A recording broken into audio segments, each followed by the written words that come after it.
আসসালামু আলাইকুম রহমতুল্লাহ। আজকে আমরা জানব কেন শুধু পেটেই চর্বি জমে।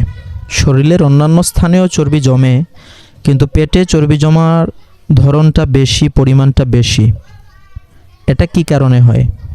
দেখুন, সুস্থ থাকা এবং ফিট থাকা আমাদের সবারই কাম্য, কিন্তু অনেক সময় দেখা যায় শরীরের অন্য অংশ ঠিক থাকলেও শুধু পেটটা দিন দিন বড় হয়ে যাচ্ছে।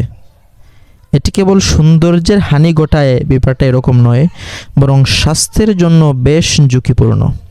কিন্তু এমন হয় কেন? চলুন আজ খুব সহজ করে এর পিছনের কারণগুলো জেনে নেই। 1 নম্বর কারণ হলো, পেটে চর্বি জমার আসল কারণই হলো এটা যে আমাদের শরীর খাবার থেকে শক্তি সঞ্চয় করে।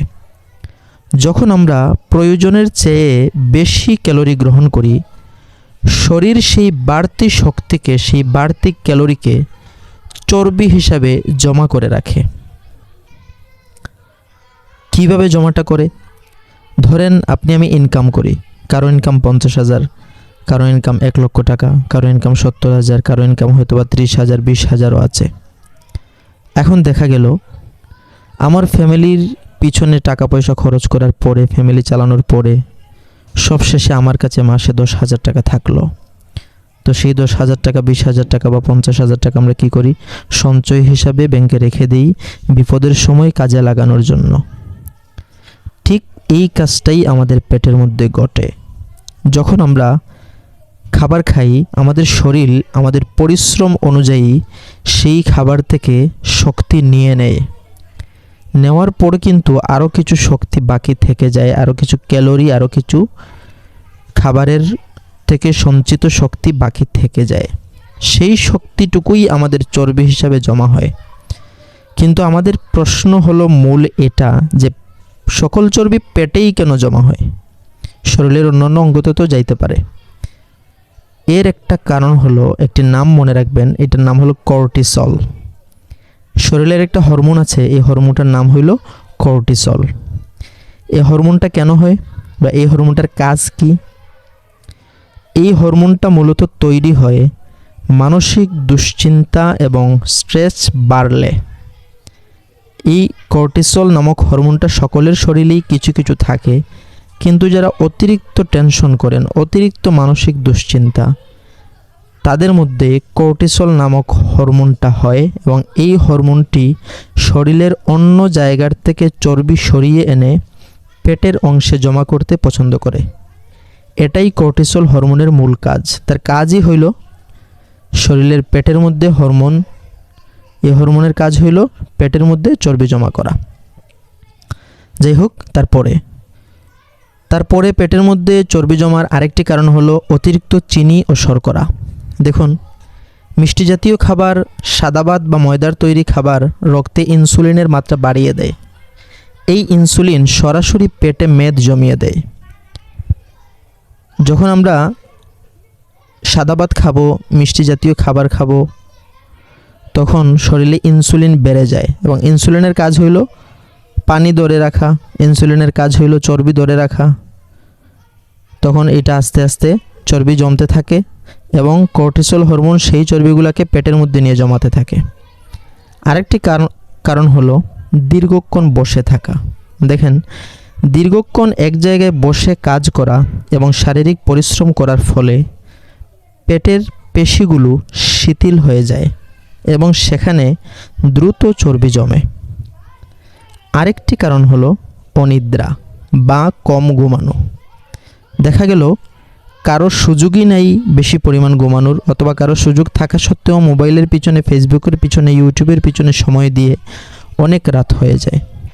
এই যে রাতে ঠিকমতো ঘুম হলো না, এতে করে মেটাবলিজম বা হজম প্রক্রিয়া ধীর হয়ে যায়, যা মেদ জমার অন্যতম কারণ।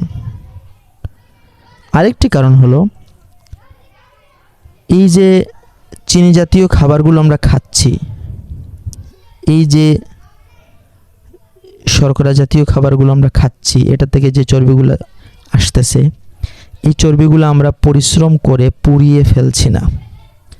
ধরেন 3000 ক্যালোরি আমরা গ্রহণ করলাম, কিন্তু আমরা পরিশ্রম করলাম 1500 ক্যালোরি পুরার মতো, তাহলে অবশ্যই এই চর্বিটা আমার শরীরে জমা থেকে যাবে। কিন্তু সেটা যাবে কোথায়? সেটা যাবে সেই জায়গাতে যেখানে আপনার শরীরের পরিশ্রম কম হচ্ছে।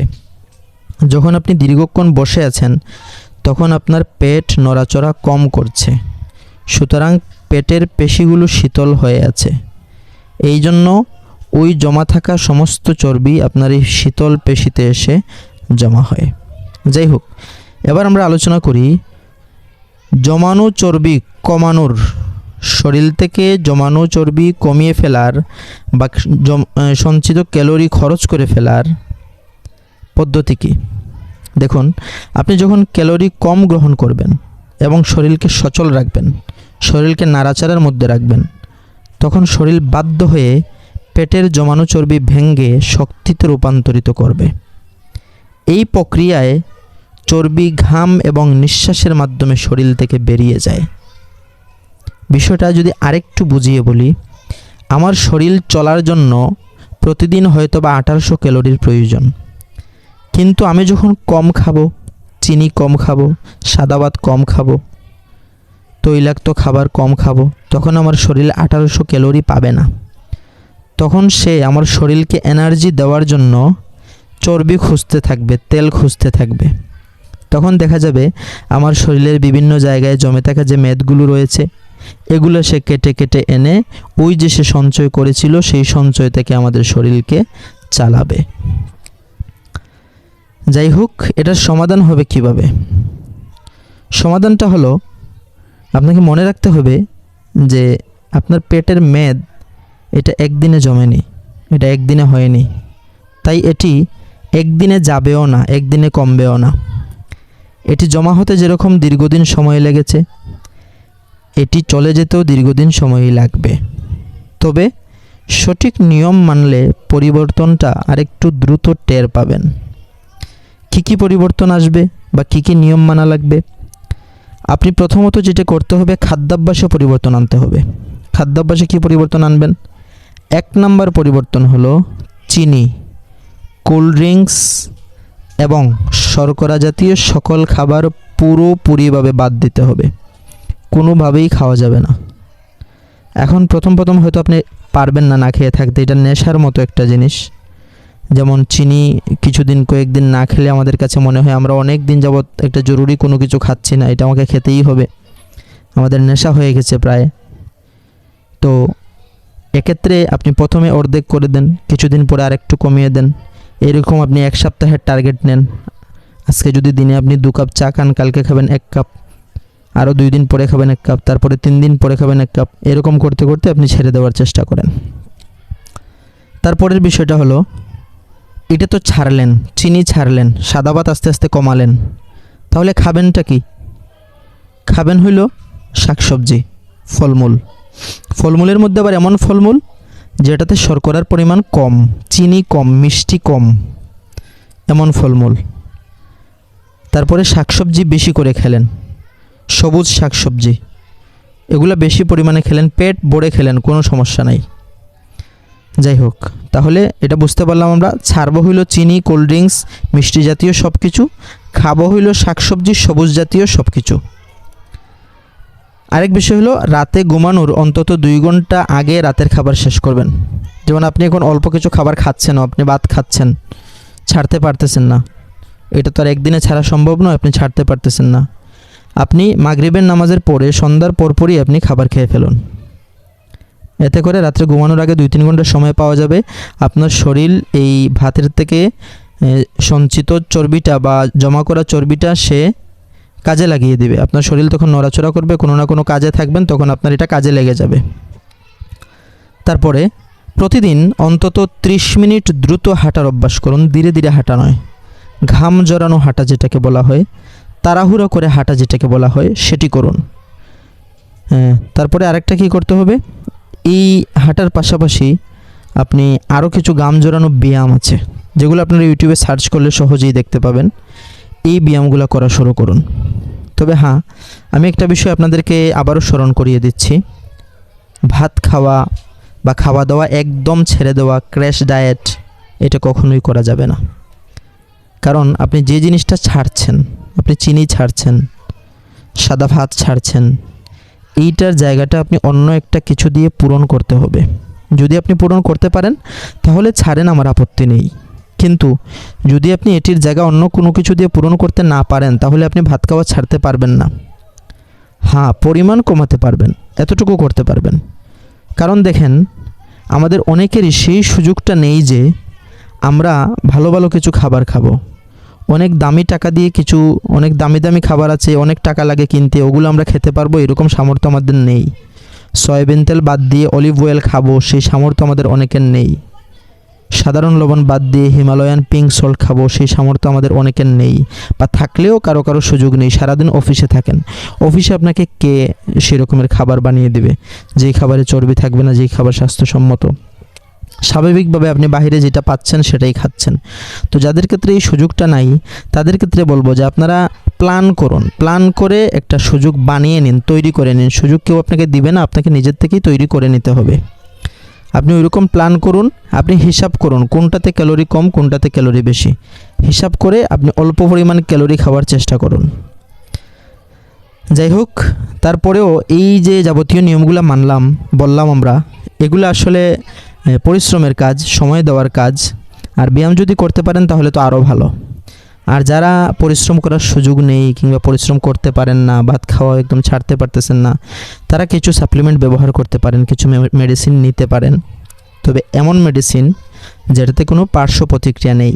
আমরা জানি প্রচলিত ঔষধ কমানোর, ওজন কমানোর ঔষধ বলতে যে জিনিসগুলো রয়েছে বাজারে, সেগুলোতে অনেক ক্ষতিকারক দিক রয়েছে, কিডনি পর্যন্ত নষ্ট হয়ে যায়। এই জন্য কিছু ঔষধ আবার এমন আছে যেগুলোতে পার্শ্ব প্রতিক্রিয়া নেই, সেই ঔষধগুলো ব্যবহার করতে হবে। আমি জনসম্মুখে নাম বললাম না, কোনো কোম্পানির ইনসাল্ট করতে চাই না কিংবা কোনো কোম্পানির ক্ষতি হোক সেটা আমি চাই না। এই জন্য ওই ওষুধগুলোর নাম বললাম না যেগুলোর কারণে মানুষের অত্যন্ত ক্ষতি হয়ে যায়, জীবন মৃত্যুর সন্ধিক্ষণে মানুষ চলে আসে, এরকমও হয়ে যায়। তাই এমন জিনিস আমাদের খেতে হবে যেটাতে পার্শ্ব প্রতিক্রিয়া নেই প্রাকৃতিকভাবে। এমন কিছু মেডিসিনও আছে আমার কাছে যেগুলোর আমি নাম বললাম না আপনাদের।